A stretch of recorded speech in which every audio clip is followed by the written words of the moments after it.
My ex dumped me for a successful entrepreneur.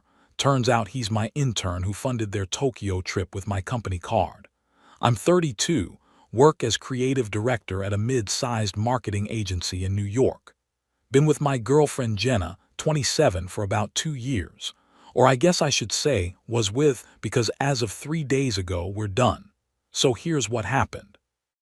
Jenna texted me Tuesday afternoon asking if we could meet at this rooftop bar in Midtown. I figured maybe she wanted to plan something for our anniversary coming up. Should have known better when she picked a public place. I got there.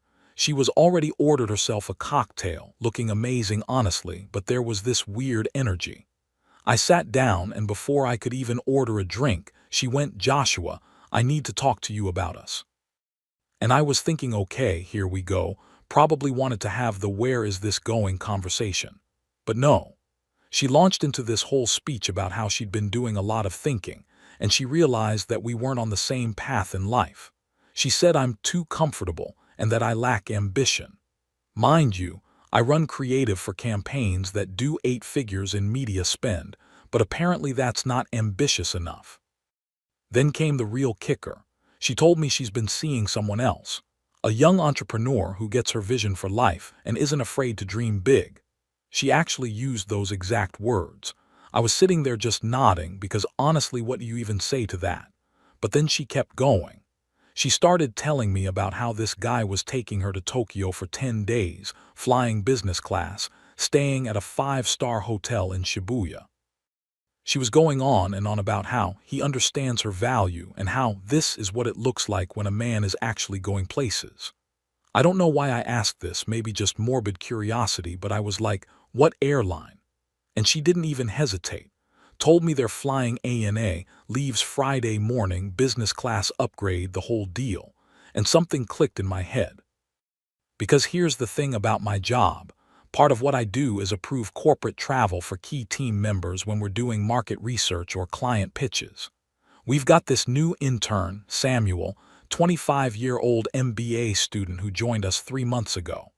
Smart kid, good with presentations, maybe a little too confident for someone with 0 real experience, but whatever.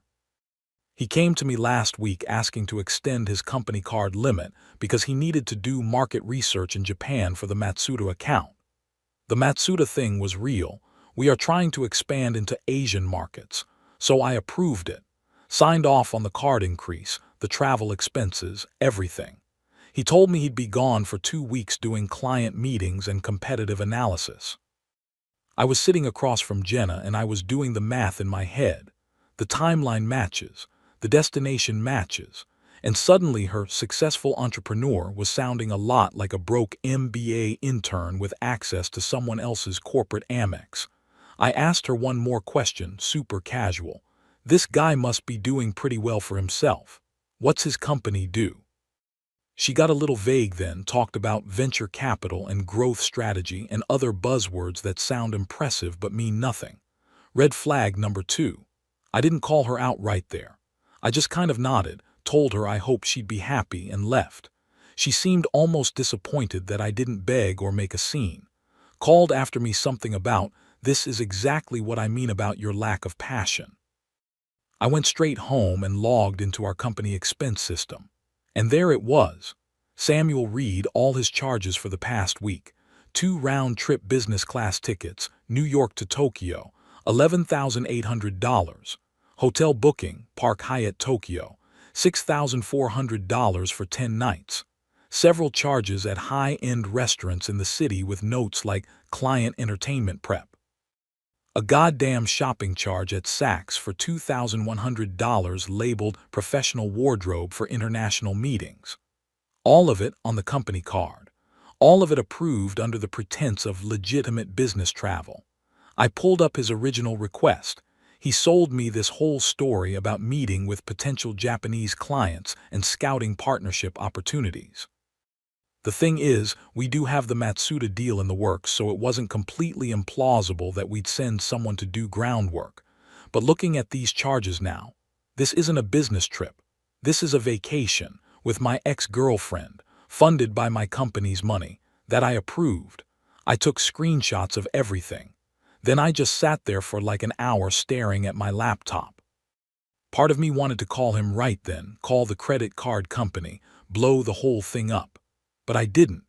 If I expose this now, they cancel the trip, Samuel probably gets fired but might talk his way out of the worst of it, and Jenna just finds some other guy to leech off of. They both get a slap on the wrist and move on. But if I let them actually go, if I let them get on that plane, get halfway across the Pacific Ocean, check into that hotel room, then I pull the plug, that's a completely different situation. So I'm sitting on this. I've documented everything. I've got the paper trail. I know exactly what he spent and when. And I'm going to let them have their little adventure right up until the moment they've passed the point of no return. Is this petty? Maybe. But I just got dumped for a guy who's basically committing corporate fraud with my own authorization. I think I'm entitled to a little pettiness. Edit. For everyone worried about the company's money, that's actually not my primary concern. Our business insurance covers fraud and Samuel will be 100% liable for repayment. Update 1. Okay, so it's Friday afternoon and things are already in motion. This morning started normal enough. I came into work at my regular time, grabbed coffee, answered some emails. Samuel had sent me a message yesterday saying he'd be out of pocket for a couple weeks and thanking me again for trusting him with this opportunity.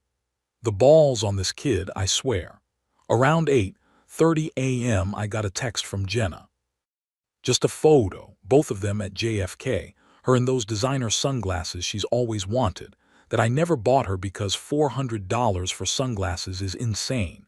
Him in what I now know is a $2,100 suit from Saks that my company paid for. The caption said, "Level up or get left behind." I just replied, "Have a safe flight." She sent back, "Maybe when I get back you'll have figured out how to be the man I needed." I didn't respond to that. So here's the thing about international flights. ANA Flight 1010 from JFK to Tokyo takes off at 10:15 a.m. Takes about 14 hours. They land at Narita at 2:30 p.m. Tokyo time, which is 1:30 a.m. New York time on Saturday. I looked it up. There's a point about 4 hours into the flight where they're too far out to turn back. It's just not feasible anymore to return to New York. You're committed. You either go forward to Tokyo or you'd have to divert to some random airport in Alaska or something. I waited until I saw on FlightAware that they'd crossed that point. It was around 2:45 p.m. my time. The plane was somewhere over the middle of Canada, headed northwest toward the Pacific. That's when I made the first call. I started with HR. Asked them to conference in our legal counsel. Explained the situation, showed them the receipts, the false pretenses, everything. Our head of HR, Patricia, she's been with the company for 20 years and she does not mess around. She looked at the charges and just said, "This is textbook fraud. We need to move immediately."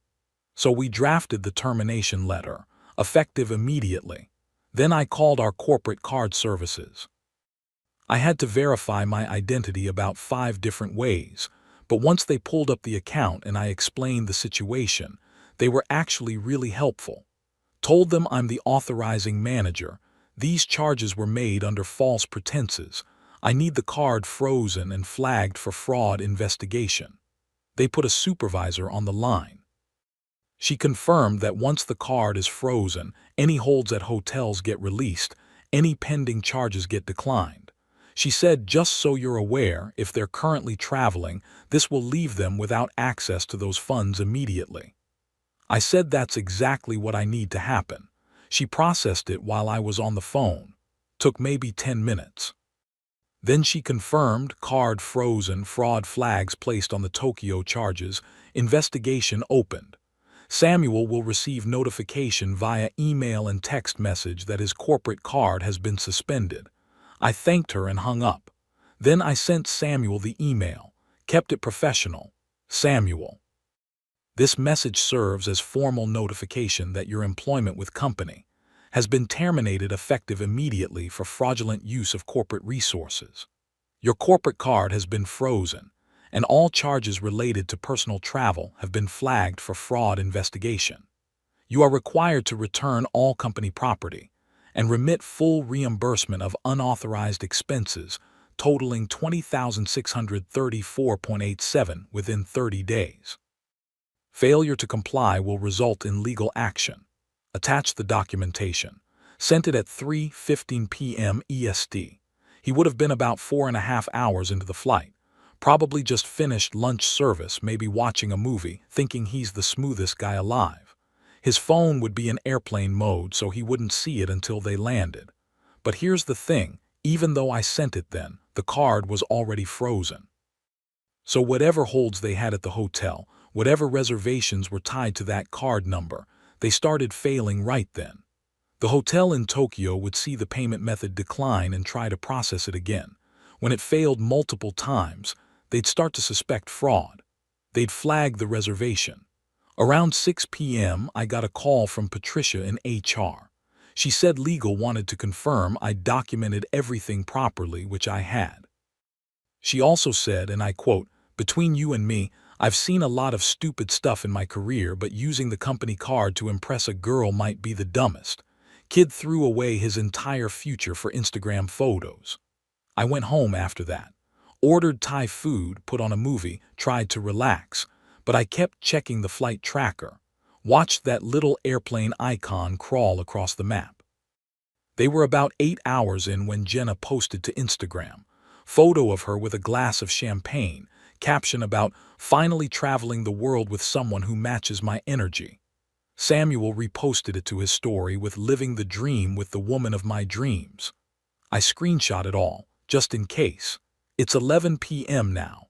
They've got about 5 more hours until they land. They're probably sleeping, probably dreaming about their perfect luxury vacation, probably thinking they got away with something.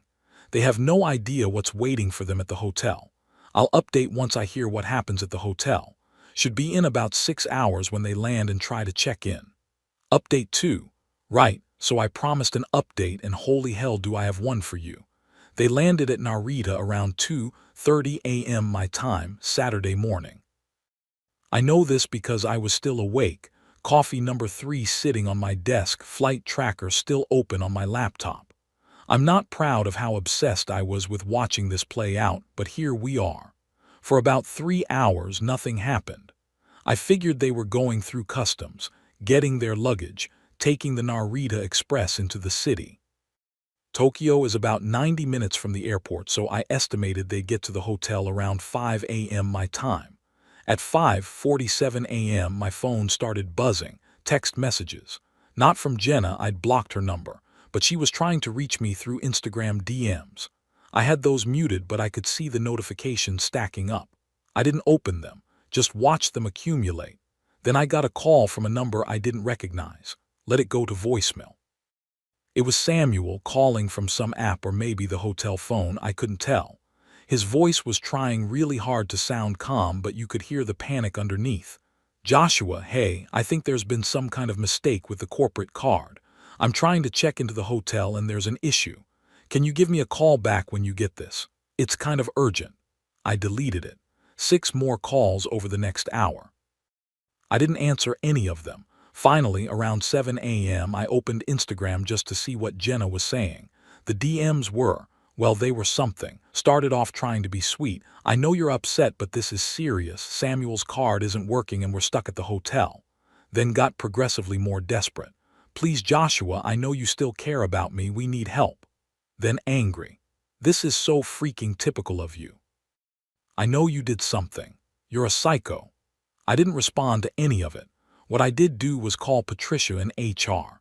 It was Saturday, but she told me to keep her updated. Told her they'd landed, that they were having trouble checking in, and asked what the next steps were. She said legal was prepared to send a formal demand letter to Samuel's last known address, and that they'd also be contacting his MBA program to report the fraud.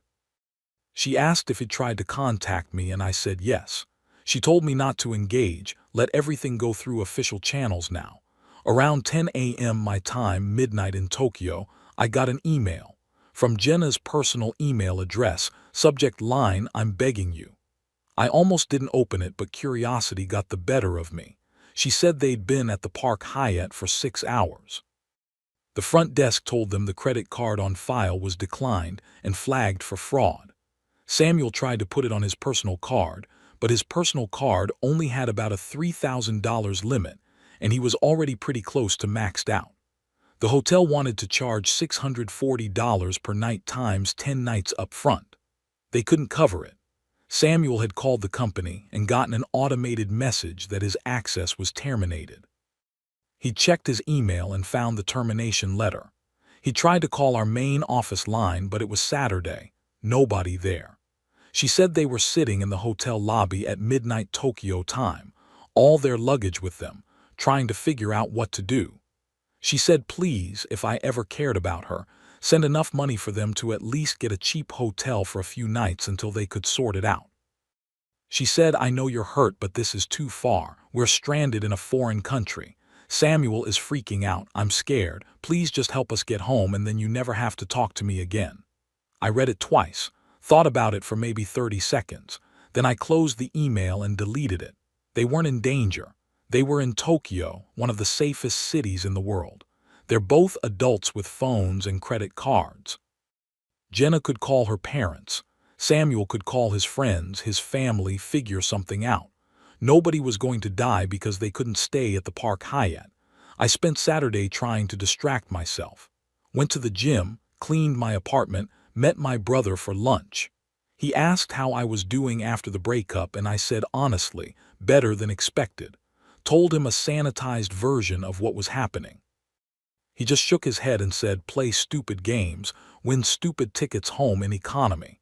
Saturday evening, I got another Instagram DM from Jenna, much shorter this time. My dad is sending us money. We're flying home Monday. You're a psychopath and everyone is going to know what you did. I screenshot that one too, sent it to Patricia with a note that there might be some attempted retaliation coming. She said legal was prepared to send a cease and desist if needed. The Instagram stories were something else though. Jenna had deleted all the happy travel posts from the airport, but I'd already saved them. Samuel had gone dark completely. His account was private now. But through some mutual connections, people who follow both of us, I heard they'd spent Saturday trying to find a cheap hotel near Narita Airport, somewhere they could crash for 2 nights until they could get a flight home. Apparently they found some business hotel that was like $80 a night, split between them. The kind of place where the rooms are the size of a closet and you share bathrooms down the hall. Real luxury experience. Today's Sunday. I've been getting the story in pieces from different people. Apparently Jenna's dad wired her $3,000, enough for 2 economy tickets home and some food. They're booked on a flight Monday afternoon Tokyo time, which is Monday morning here. Basic economy, middle seats, 1 connection through lax. Samuel apparently tried calling some of his business school friends, looking for a loan to cover the hotel charges he owes. Word got around pretty fast about why he needed it. The MBA program is small people talk. He's basically persona non grata now. One friend did send me a long text basically saying that even if Samuel was wrong, I was cruel to let them fly all the way to Tokyo before pulling the plug. That the punishment didn't fit the crime. I thought about that for a while. Maybe she's right. Maybe I could have handled it differently. But honestly, I don't think Samuel would have learned anything if I'd just gotten him fired in New York. He would have spun some story, blamed me, maybe even kept dating Jenna and played the victim. This way, they both got to see exactly who the other person really was. They land back in New York tomorrow morning. I have no idea what happens after that, and honestly, I don't really care. Final update.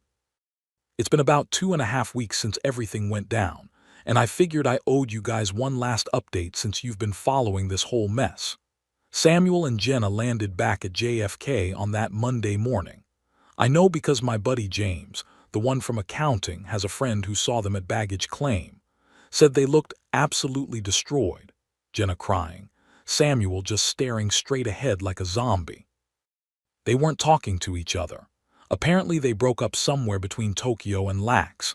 Not sure who dumped who, but does it really matter? The fairy tale was over the second that hotel desk clerk said, "I'm sorry, sir, this card has been declined." First week back was when things got legally interesting.